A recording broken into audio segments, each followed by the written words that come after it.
चेतावनी, रजाग्राफी की सभी रिपोर्ट्स तथ्य, खबरों और सबूतों पर आधारित होती हैं। हर रिपोर्ट के अंदर सबूत दिया जाता है। भारतीय संविधान के साथ साथ यूट्यूब के नियमों का भी पालन किया जाता है। इसलिए रजाग्राफी के खिलाफ चलाए जाने वाले किसी भी प्रोपेगेंडा में ना फंसे। सावधान रहें, समझदार बने।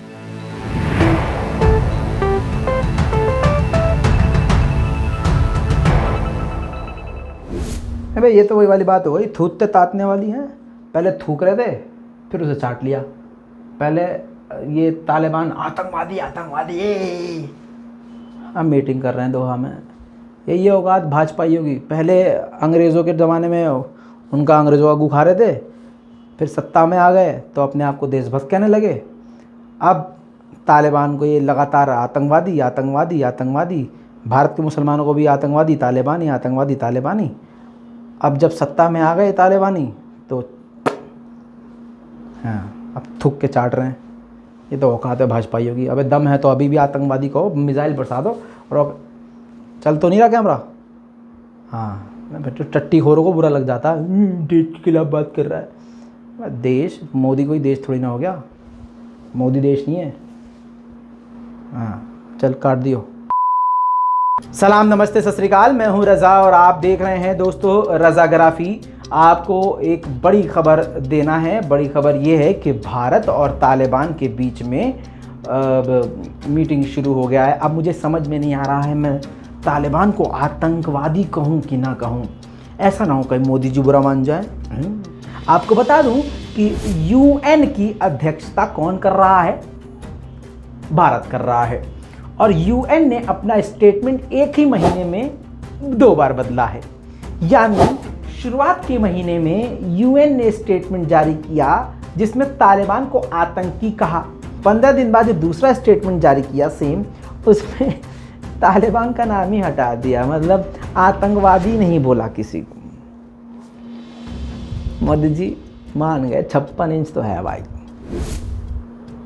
भाई इतनी बेइज्जती के लिए भी जिगरा चाहिए 56 इंच का। भाई हम नहीं झेल पाते इतनी बेइज्जती भाई, कसम खुदा की। बहरहाल बड़ी हिम्मत है भाई। सीखो बच्चों, सीखो।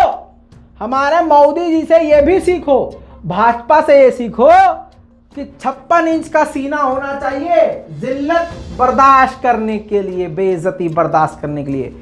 सब कहते रहे तालिबानी चाय वाले को मार रहे हैं। नहीं, चाय वाले को तो नहीं है ना, चाय वाले को हम मार सकते हैं। पंचर वाले को मार रहे हैं तो तालिबानी है। पानी पूरी वाले को मार रहे हैं तो ये जो मुसलमान है तालिबानी है। चूड़ी बेचने वाले को मार रहे हैं तो मज़े की बात यह है कि चूड़ी पहनने वाले ही, जो चूड़ी पहने हुए हैं वो चूड़ी वाले को मार रहे हैं। मुसलमान चूड़ी वाले को जो चूड़ी पहनाता है। क्यों मार रहे हैं? क्योंकि इनके हाथ में चूड़ी है। वो चीन के खिलाफ नहीं बोल सकते क्योंकि पापा बुरा मान जाएंगे। बहरहाल दोस्तों, आपको एक बड़ा अपडेट विद प्रूफ दे दूं और 1-2 दिन में आ भी जाएगा आपके सामने। अब जो गौदी मीडिया चीख चीख के तालिबान ने ये कर दिया, तालिबान, ये क्या हो गया? मीटिंग हो रही है क्या भाई साहब? कन्फर्म है क्या मीटिंग हो रही है तालिबान से भारत दोहा में?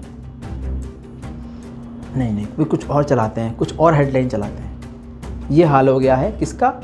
हाँ, गौदी मीडिया का। दोस्तों, ये रहा ऑफिशियल स्टेटमेंट इंडियन गवर्नमेंट का, मिनिस्ट्री का, जिसमें बताया गया है कि तालिबान के साथ भारत बात कर रहा है। और अच्छी बात है। ये बात तो पहले ही, अभी नहीं, 10 साल पहले ओवैसी ने कह दी थी कि भाई साहब आपको तालिबान से बात करनी पड़ेगी और आपको करना ही होगा। लेकिन उसमें ओवैसी साहब को भी आतंकवादी, देशद्रोही, गद्दार बोला गया। खैर मुसलमान है तो भाई देश के गद्दार तो बोल ही सकते हैं। मज़े की बात यह है कि जो भी भाजपा के खिलाफ बोलेगा वो गद्दार ही होगा। समझ रहे ना? हाँ, ये क्रोनोलॉजी जो है आप समझ जाइए दोस्तों। बहरहाल अब थूक के चाटना शायद इसी को कहते हैं। एक कहावत है हमारे हिंदुस्तान में। अब ये बात साबित हो गई है कि अब जो है भारत के जो मिनिस्टर हैं दीपक मित्तल, वो जो है तालिबान के लीडर, सीनियर लीडर से दोहा में मुलाकात कर रहे हैं। फुल स्क्रीन पे मैं आपको दिखा देता हूँ ये पूरा लेटर, ऐसे थोड़ा सा चलाता हुआ नीचे से ऊपर। हाँ, थोड़ा जूम करके। हाँ, अब आराम से इसको रोक के पढ़ लीजिएगा। 31 अगस्त 2021 का ये स्टेटमेंट जारी किया गया है। इंडियन गवर्नमेंट के तरफ से।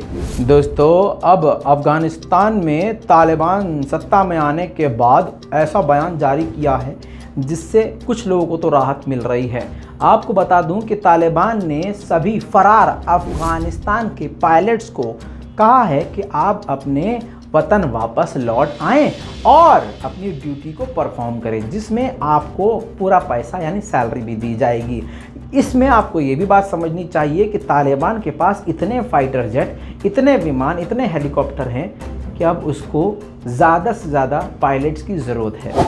इसके अलावा जैसे मैंने आपको बताया कि लगातार तालिबानी मौज कर रहे हैं। अब ये देखिए, सेल्फी वीडियो बना के तालिबानी ने जो है सोशल मीडिया पे डाला है, जिसमें आप देखिए अमेरिकी टैंक चारों तरफ खड़े हुए हैं और एक बड़ी मात्रा में, अभी इसका कोई कंफर्मेशन नहीं मिल रहा है कि कितनी ज़्यादा तादाद है, लेकिन क्योंकि दिन प्रतिदिन इनके पास हथियार मिलते ही जा रहे हैं, इनको मिलते ही जा रहे हैं, पता नहीं ससुरे कितने, पूरा अमेरिका का सारा खजाना ही यहीं रख के चले गए क्या मनहूस मारे। बहरहाल मौज कर रहे हैं भैया तालिबानी, इनको बहुत सारा जो हथियार मिल गया है और आगे देखना ये है कि अब क्या होता है। अब एक आखिरी फ़ोटो वायरल हो रही है, ये देखिए, ये लास्ट अमेरिकी सोल्जर है जिनका नाम है मेजर जनरल क्रिस डोनाहू, जो कि C-17 आखिरी एयरक्राफ्ट में जो अफ़गानिस्तान से उड़ा था उसमें आखिरी बैठने वाला अगर कोई सोल्जर था तो वो यही थे। और आपको बता दूं कि सोशल मीडिया पे ये तस्वीर तेज़ी से वायरल हो रही है। रूस ने एक बार फिर से तालिबान का समर्थन करते हुए सारी दुनिया से ये अपील करी है कि जितने भी बैंक्स और देशों ने तालिबान के अमाउंट्स को, पैसे को फ्रीज किया हुआ है, उनको अनफ्रीज कर दे और तालिबान को जल्द से जल्द पहुंचा दे। दोस्तों, इसी के साथ एक फ़ोटो वायरल हो रहा है काबुल एयरपोर्ट का कंट्रोल रूम। ये देखिए तस्वीर में एकदम बंदूक के साथ एक चच्चा जो हैं बैठे हुए हैं, फ़ोन कान पे लगाए, हाँ हेलो हेलो, आगे लाल बटन दिख रहा है, अरे हाँ, अरे उसको नहीं दबाना था यार अरे यार। बहरहाल ये सीन देखने के बाद मुझे ये वाला सीन याद आ गया। आपके सामने एक बड़ा सा गोल व्हील है। हाँ, है। व्हील के साइड में एक रेड बटन है। दबा दिया, आगे बोलो। नहीं दबाना था। हाँ?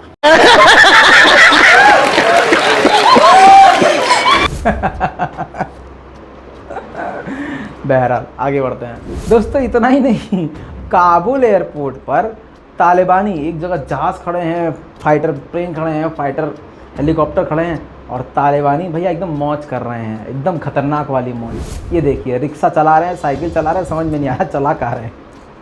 ठीक है दोस्तों, तो ये था अब तक का सबसे बड़ा अपडेट। उम्मीद करता हूँ कि आपको ये अपडेट पसंद आया होगा। अपनी राय कमेंट में ज़रूर देंगे, नफ़रत ख़त्म करेंगे, मोहब्बत फैलाएंगे, अपनी दुआओं में हमें याद रखेंगे और रिपोर्ट को शेयर करेंगे। मैं हूँ रज़ा और आप देख रहे थे रज़ाग्राफी। जय हिंद।